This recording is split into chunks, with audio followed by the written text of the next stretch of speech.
Welcome to my P4S Part 2 Savage Guide.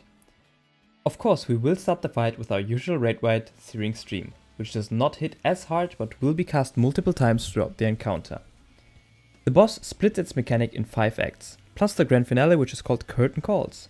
On every act he will show you the mechanic first, then hide the mechanics behind those tree branch thingies and tether to them in a specific order so you know what mechanic will go off first. I will not overlay the mechanics with branches in my animations, so it gets clearer what's going on. Act 1 is AoEs and towers. Either north-south or east-west AoEs will go off first, whatever he tethers to, then the 8 towers, then the second AoE. This mechanic is super straightforward as long as you can point out the starting position you have to be in. Then just walk into the tower and into the next safe space. We had tank healers north, DPS south. In between acts we always have little raid wides or tank busters. The two reoccurring tank busters are far/near side, targeting either the two farthest or two nearest players. So tanks go either inside the hitbox and party out of the hitbox, or party inside the hitbox and tanks out, depending on what he casted of course.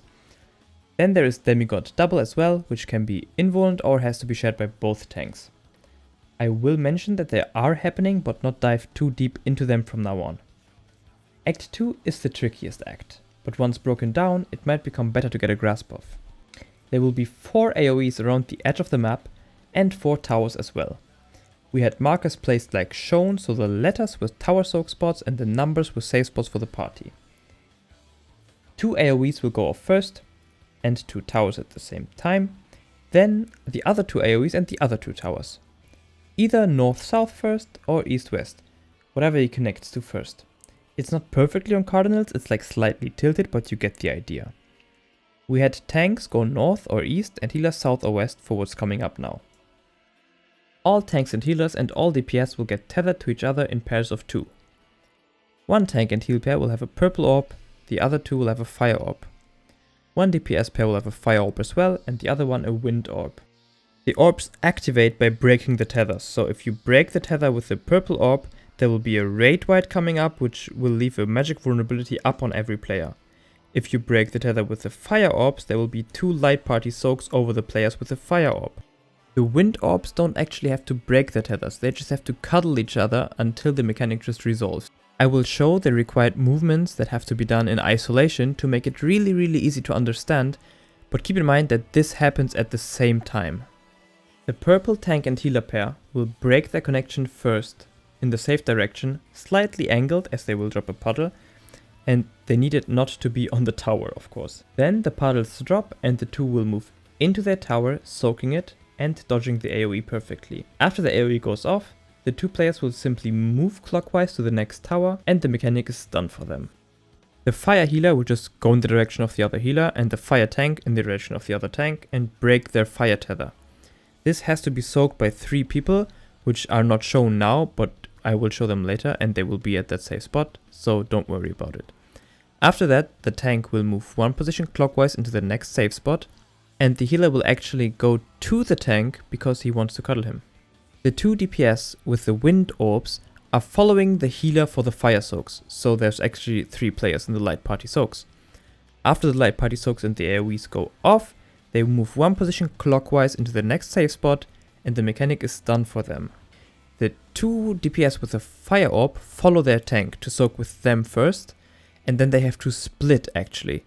We made melees go clockwise and ranged counterclockwise, and in case the fire is on both melees or both ranged, we had specific priority systems set up for exactly those situations. Now you will have 1 DPS with fire and the 2 wind DPS soaking perfectly as 3, and 1 DPS with the tank and healer which are cuddling in the other corner perfectly soaking as 3. Now quickly heal up as he is casting Ultimate Impulse, a raid wight that will kill you if not mitigated, and he will do that a couple times more throughout the fight, so be aware of that Ultimate Impulse thing. So let's recap this in real time for once. Purple tank and healer break first, and party drops puddles under them. Purple tank and healer will move into their tower spot. Then fire tank and fire healer will split. Wind DPS follow the healer, fire DPS follow the tank. Then everyone will move 1 position clockwise, except the 1 fire DPS who wants to break the tether, and the 1 healer that wants to cuddle with his tank. That's it for Act 2. That's actually every movement you have to know. And it's the hardest act in my opinion, so it only gets better from here. Act 3 is a set of 8 towers and a knockback. 4 towers will go off first, then a knockback, then 4 more towers. At the same time, the boss will charge kick the farthest player away, followed by baited earthshakers on the 3 closest people. You cannot stand close to the person baiting, as the kick is a knockback on anybody else but the player who got kicked. He will do that mechanic with the charge kick twice throughout Act 3. Let's put this very easy. The boss will show you which towers go off first. Healer range will go towards that side and take them later. Stand on the boss though, as the off tank is baiting the kick right now and he needs to be the furthest player away from the boss. Melees and main tank run behind the boss and position to bait the earthshakers. At the same time, the first towers will go off, soaked by range healer. Now everybody anti-knockback and have someone from the ranged party, we had our red mage, bait the second kick by being the furthest player away from the boss. And then healer and range bait the second set of earthshakers and the mechanic is done. So it's kick on the off tank, melee group baits shakers, range take tower, everybody anti-knockback, range bait into earthshakers, while melee soak the towers. Done. Near side and far side again, one of the two, and afterwards a special tank buster called Hardstake, giving both tanks a heavy bleed. You have to swap in between. We did this with a paladin and he did some weird ass cover strat, so he takes both bleeds, but that won't work in every comp I guess. And this brings us to Act 4. 4 AoEs and 4 towers again. Every player will get tethered to one of the AoEs or towers and get either a blue or purple marker over their head.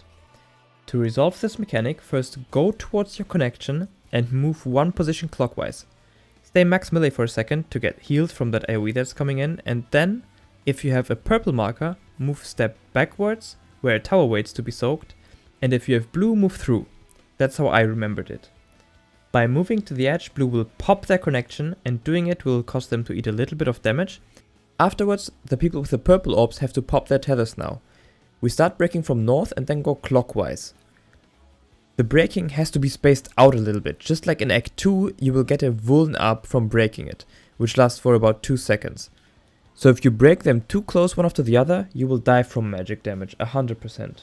If you are a sage or a white mage, you can use your multi-hit healing tools here to make your life very easy.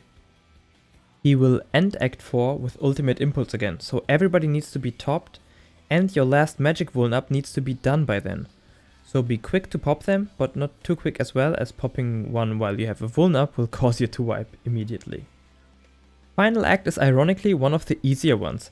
There will be 8 towers in a circle, and tank, healer, and DPS will get tethered to a certain spot, and you simply go to that spot that you're tethered to, and you don't break anything.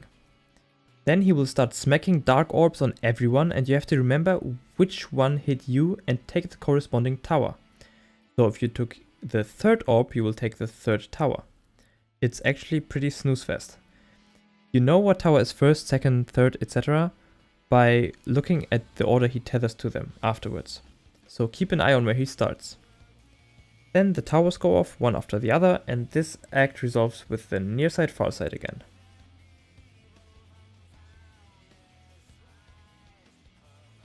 More AoE of course, and a demigod double, cause why not? And the curtain call, last mechanic.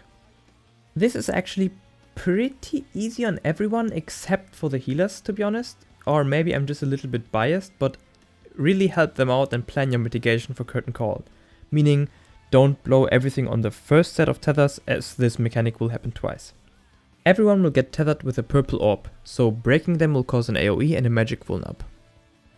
Spacing them apart is really important, because if 2 pop at the same time, it's done, you're dead. The tether with the purple orb comes with a timer, and the timer is never the same for tanks and healers and never the same for DPS, so we can use that to our advantage. We plan it out like that if you're a DPS and your time is at 12 seconds, you start running out and break the tether. If you're a tank and healer, you start running out and pop at 6 seconds.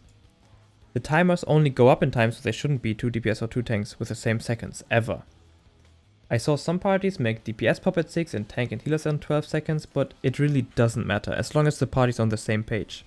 As you can see, while popping, he will pizza slice the ground with the first slices being visible and the second slices being invisible, but in the previous safe spot, so dodge into the pizza that came before. Just like Extreme Hades, Memoria Misera, etc. As you can see, this whole phase is pretty healing intensive, and once all tethers break, he will always cast an ultimate impulse on top. Make sure to keep dodging the pizza slices as you go out, and once you're done with the second set of tethers, he will cast an ultimate impulse. After that, he will cast another ultimate impulse, which is actually the final ultimate impulse because it's enrage, and if the boss is not dead by then, you have to restart the fight. If you kill him before he enrages, he will give you the satisfaction of having cleared the tier, so thank you so much for watching.